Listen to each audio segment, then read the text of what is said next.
E invito l'avvocato Alessio Morosini, il presidente onorario di Indipendenza Veneta, e di Alessio, che è un caro amico di cui ho grandissima stima.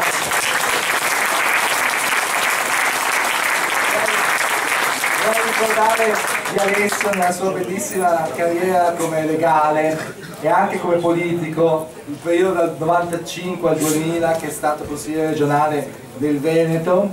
E due cose: grazie a lui c'è stata la risoluzione numero 42 sul diritto di autodeterminazione del popolo veneto, che è una tappa fondamentale per l'indipendenza a cui andiamo incontro adesso, e questo dal punto di vista della sua attività politica, della sua attività come avvocato penalista. Ricordo la battaglia in difesa dei Serenissimi, a cui vorrei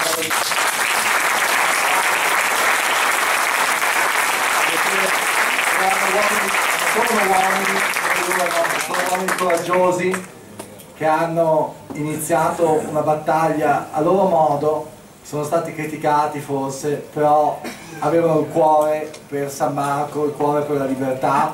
Io allora ero negli Stati Uniti, insegnavo negli Stati Uniti, e mi ricordo che ci fu una pagina nel New York Times con l'assalto al campanile. Io rimasi molto colpito di questo Venezia che si sta svegliando, e anche negli Stati Uniti in realtà furono molto simpatetici verso questa cosa, ovviamente non in Italia, perché subirono, come l'avvocato Morosini, come Alessio sa, tante violenze.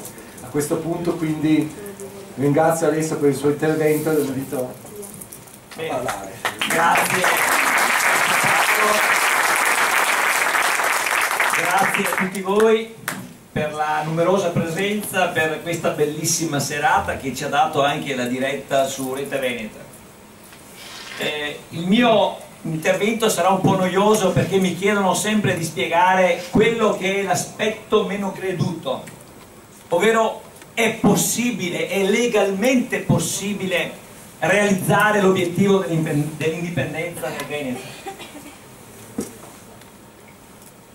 Io credo che da quello che avete detto voi prima, alzando la mano, già siate convinti a modo vostro che è possibile, e questa è la cosa più importante. Però cercherò di spendere qualche considerazione per sottolineare ancora meglio le ragioni che giustificano e che consentono l'indipendenza del Veneto. Innanzitutto, perché l'indipendenza?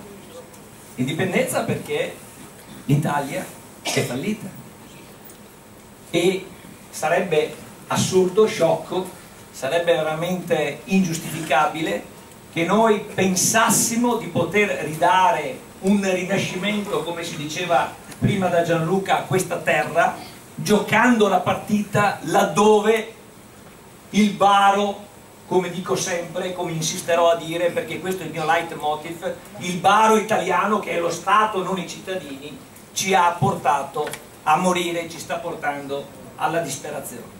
Quindi l'Italia è fallita. Questa espressione, che fino a pochi mesi fa ci ritornava indietro dicendo ma no, ma non è vero, adesso col governo tecnico ci sarà il cambiamento, il governo tecnico. 10 giorni fa il Corriere della Sera ha ospitato nelle sue pagine un intervento di un magistrato che non conosco, di cui però ho memorizzato subito il nome. Si chiama Giuseppe Maria Berruti, il quale ha detto esattamente quello che vado dicendo io.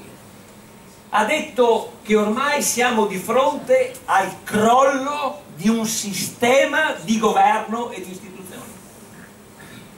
Ma ha detto anche di più: non siamo più di fronte alla violazione delle leggi, punto. È la regola che è corrotta. È la regola che è corrotta. Questo, e si firma in calce Giuseppe Maria Berruti, magistrato di Cassazione. Chi non ci credesse se lo va a vedere. Questo è il Corriere della Sera del lunedì 8 ottobre, e questo è l'articolo in calce di Giuseppe Maria Berruti. La frase è: non siamo di fronte, ripeto, alla violazione delle regole, siamo alla regola corrotta. Giudice della Corte di Cassazione. Ora voi capite che quello che noi stiamo dicendo ormai trova conferme sempre più autorevoli, trova motivazioni sempre più robuste. Quindi non abbiamo detto corbellerie, non abbiamo intrapreso un percorso fuori della normalità, non siamo dei fantasiosi, non siamo dei sognatori. L'indipendenza è possibile, è legale ed oggi direi che è necessaria se vogliamo anche dignitosamente avere il coraggio di guardare ancora i nostri figli negli occhi. Bravo!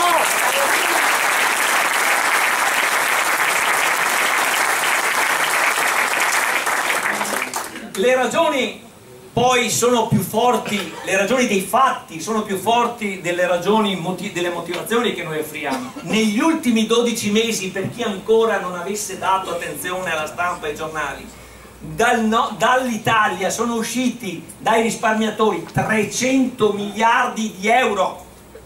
Quei 300 miliardi di euro, che sono una cifra enorme, vuol dire non ho più fiducia in questo Stato, non esistono più le istituzioni, l'Italia è fallita.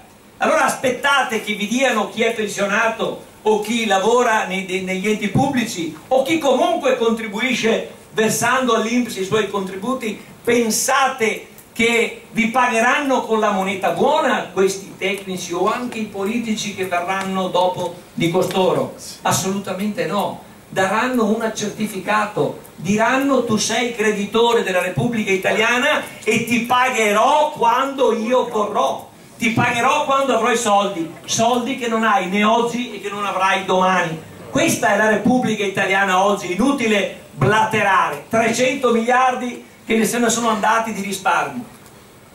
Non voglio però tediarvi perché vi sono già stati fatti dei numeri. Il rapporto tra deficit e PIL al 126% e doveva scendere, invece è salito. Il debito pubblico da novembre 2011 a luglio di quest'anno, dati ufficiali, l'ultimo dato disponibile, è cresciuto ogni mese di 10 miliardi, più dell'imposta IMU tra comuni e Stato che hanno diviso in due rate. Vuol dire che il fallimento è domani e oggi, io non so quando accadrà, ma se non l'avete, se non l'abbiamo ancora capito, dovremmo veramente destarci e preoccuparci. Quindi questi numeri già parlano da soli, i fatti sono la miglior motivazione. Allora vedete, io non sono contro l'Italia, anzi non ho mai detto Roma ladrona o altre corbellerie del genere. Vi dico di più, io amo l'Italia, turisticamente, ma per quanto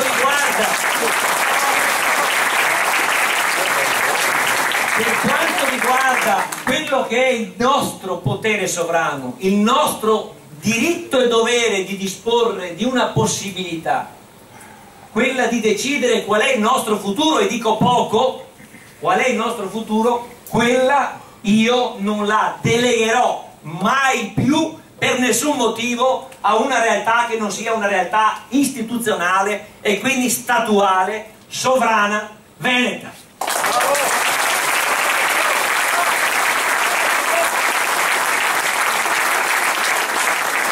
Le motivazioni, guardate, ci dedicheremo qualche altra serata a spiegare che Veneto vogliamo, ma mentre la casa brucia ha poco senso che approfondiamo questo argomento pur importante, pur decisivo. La casa sta bruciando e quindi dobbiamo dire da che parte si esce e come si deve uscire. La parte da cui si esce è la parte dell'indipendenza, il come vi ha detto prima Pozzobon, bisogna darci la mano, bisogna essere uniti. Siamo riusciti nel giro di pochi mesi a dettare l'agenda politica del Consiglio regionale dal di fuori. Nessuno di costoro che sono al mio fianco in questo tavolo e tutti i militanti ha alcun potere. L'unico è Pozzobon, che è consigliere di minoranza, ovvio, sei il primo che è consigliere, che si è guadagnato con il consenso un po'. Nessun altro ha incarichi del suo tempo. Dal di fuori del Consiglio regionale siamo riusciti, ma vi rendete conto, in pochi mesi a dettare l'agenda al Consiglio. Vuol dire imporgli di trattare questo argomento, a obbligarli moralmente e politicamente a fare delle scelte che ormai non sono più differibili. è la casa, la curiosità, vedete a volte i numeri, io non credo alla cabala, non sono terrone, quindi non ho sto difetto, ne ho altri, porta che coloro i quali oggi hanno firmato il nostro documento, quello di indipendenza veneta, sia la convocazione del Consiglio regionale, la richiesta di convocazione, sia la risoluzione che per esempio altro consigliere ha semplicemente siglato, sono produzioni made in indipendenza veneta, non sono loro. E vedete, se ci riflettete un attimo, questo non è orgoglio, non è vanità, non è un atteggiamento vanesio, non è niente di tutto questo, è per trasmettervi la forza, l'importanza di essere coesi, di avere una idea, di avere un progetto, di avere una visione verso l'indipendenza, di sapere quali saranno i passi che andremo a compiere da oggi in avanti. Perché non è una banda bassotti qui che avete davanti a voi, abbiamo la consapevolezza delle difficoltà, ma sappiamo come affrontare il momento e abbiamo idee molto molto molto solide e molto robuste. Vediamole in breve. Abbiamo, ripeto, dettato l'agenda, oggi 42 consiglieri regionali hanno firmato i nostri documenti, questo numero vi torna caro perché 42 è anche il numero della risoluzione che il 22 aprile 1998 da minoranza, vedi come si può fare, riuscì a far approvare a un consiglio regionale che era irridente, come diceva prima chi mi ha preceduto, intendevano. Vedete, la storia non si improvvisa, quindi è da almeno 14 anni che ci lavoro su questo argomento e quindi l'esperienza, la conoscenza, l'approfondimento mio e di tutti gli amici è un approfondimento che viene da lontano, perché non ci si improvvisa su questi argomenti. Allora vedete quali sono, per dirla in breve, i passaggi della legalità che dovete aver ben chiari. Innanzitutto avete visto che la nostra azione ha sbaragliato, detto fatto, le titubanze di almeno 42 per oggi consiglieri regionali, i quali a dispetto dei pareri legali esterni o degli uffici legali della Giunta e del Consiglio hanno detto si può fare. Non è Zaia che ha detto si può fare perché è inserito stamattina da un parere legale, è la gente, siete voi, siamo noi che lo ha obbligato a fare questo. La forza di un'idea scardina anche i cialtroni o scardina anche le porte più robuste, più apparentemente più robuste. Abbiamo una situazione davanti a noi che è incredibilmente favorevole, quindi non dobbiamo sprecarla. Quindi il parere legale, avete visto cosa hanno fatto? L'hanno già cestinato loro. Se non ci foste stati voi, se non ci fosse stata indipendenza veneta, si sarebbero trincerati dietro quel pezzo di carta che non vale nulla, neanche sotto il profilo della legalità. Perché che cos'è la legalità? Interrogatevi con me un attimo, in modo molto popolare, semplice, non siamo, come diceva Luca prima, in un convegno scientifico. Però prima della scienza c'è il consenso. Che cos'è la legalità? La legge stessa, che cos'è? Dove nasce? Quali sono le radici della legge? La legge è dello Stato o è dei cittadini? Allora, se la legge è il frutto di un consenso che viene espresso delegando delle persone a rappresentarci e a decidere, vuol dire che la legge è legata alla scelta politica, al consenso politico. E oggi il Veneto è orientato ad esprimere un indirizzo di cambiamento anche nelle leggi fondamentali. Vediamolo in breve. Qualcuno ha detto, e tra l'altro guardate, voglio dirlo ancora, autorevole costituzionalista e anche carissimo amico Mario Bertolissi, che si è speso anche sui giornali ribadendo, rispiegando quello che aveva scritto nel suo parere, è stato costretto sostanzialmente ad una risposta perché la domanda era una domanda retorica. Se io vi chiedo, nei limiti della Costituzione vigente e quindi di un documento dato, certo, conosciuto allo stato delle cose odierne, si può o non si può fare un referendum? La risposta era scontata, no che non si può fare. No che non si può fare. E quindi la domanda che gli hanno fatto è una domanda retorica, inutile. Qual era la domanda che gli dovevano fare? Dov'è l'inganno? Dov'è la mancanza della politica che forse noi andremo a risvegliare, anzi stiamo risvegliando? La domanda sta nel fatto che doveva dirgli secondo le norme del diritto costituzionale interno e del diritto internazionale, perché l'Italia, questo paese sfortunato che ci sta affamando, che ci sta portando alla miseria, che ci sta tassando e derubando, è uno Stato inserito in un contesto mondiale. Ha sottoscritto la Carta dell'ONU, ha sottoscritto i patti di New York, ha sottoscritto tantissimi altri atti. Che cosa dicono questi atti? Dicono che ci sono dei diritti che non sono tali perché sono scritti nelle leggi dello Stato, ma sono tali perché appartengono all'uomo in quanto soggetto che viene prima della legge. Sono diritti precostituzionali, sono diritti naturali, è la nostra natura umana che riconosce proprio per la sua essenza, per la sua caratteristica, la preeminenza del soggetto rispetto alla legge. Ci mancherebbe che la legge venisse prima dell'uomo, è l'uomo che ha creato la legge, non può essere il contrario. E allora se l'uomo viene prima, ci sono dei diritti che vengono prima e si chiamano diritti naturali precostituzionali, anche diritti di libertà. Tra questi vi è il diritto all'autodeterminazione dei popoli, che essendo diritto precostituzionale viene prima e sta sopra la Carta Costituzionale italiana. E siccome l'Italia ha riconosciuto la Carta dell'ONU e ha sottoscritto anche i patti di New York ratificandoli e rendendoli esecutivi, queste norme già di per sé sarebbero immediatamente esecutive, diritto cogente all'interno dell'ordinamento, vuol dire direttamente applicabili. Però c'è sempre la furberia, un'altra furberia che facilmente si può smascherare, è che nelle norme della Costituzione italiana, oltre all'articolo 5 che ormai ci hanno stancato per come ce l'hanno spiegato, c'è anche l'articolo 10, il quale dice che l'Italia si conforma alle norme del diritto internazionale generalmente riconosciute. Questo è un punto fermo, vuol dire che nella Costituzione c'è una porta che si apre alla legalità internazionale, se l'Italia riconosce le norme del diritto internazionale generalmente riconosciute. E allora si conforma alle norme generalmente riconosciute. E dall'altra parte ci sono la Carta dell'ONU e i patti. Dov'è la fregatura? Dov'è il punto? Dov'è il vuoto? È che manca, volendo, una norma attuativa.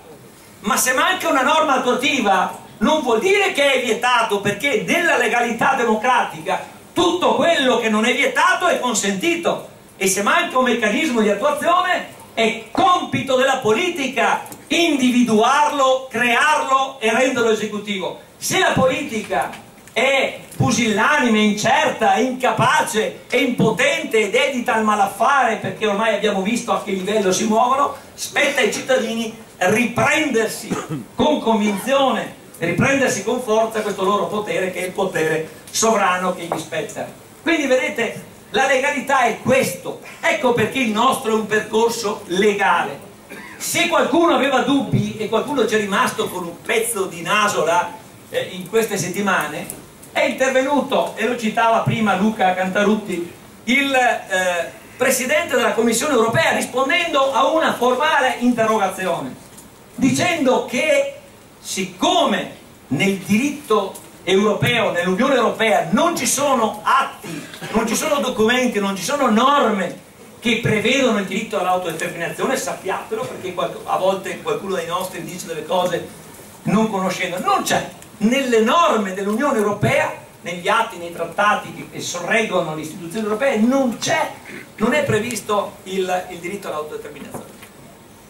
E allora dice Barroso, in questi casi, si riferiva alla Catalogna e alla Scozia, ma adesso anche il Veneto e le Fiandre, si ricorre al diritto internazionale. È così semplice, è così semplice.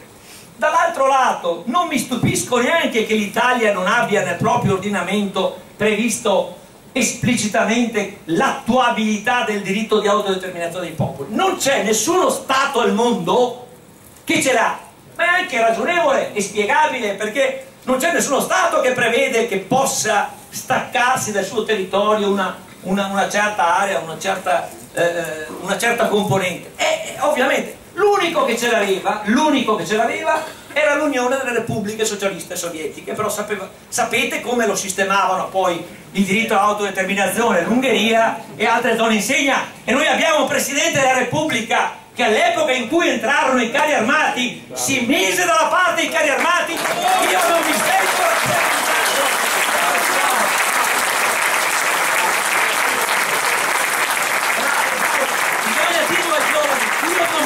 rappresentato, l'ho detto anche in televisione, lo rispetto, ma non mi sento per niente rappresentato e nemmeno lo stimo. Mi viene a fare la morale oggi uno che vive a un livello di lussuosità che ci costa 3 volte la regina d'Inghilterra e che all'epoca condivise l'invasione con i carri armati. Oggi mi viene a fare la morale e verrà fuori prima o poi, perché ormai, nonostante il tentativo di tenere sotto la cappa l'idea dell'indipendenza, avete visto Gianluca, andate nel nostro sito, ne parlano più i giornali stranieri che i nostri giornali locali. C'è paura, perché qui c'è la cassaforte e quindi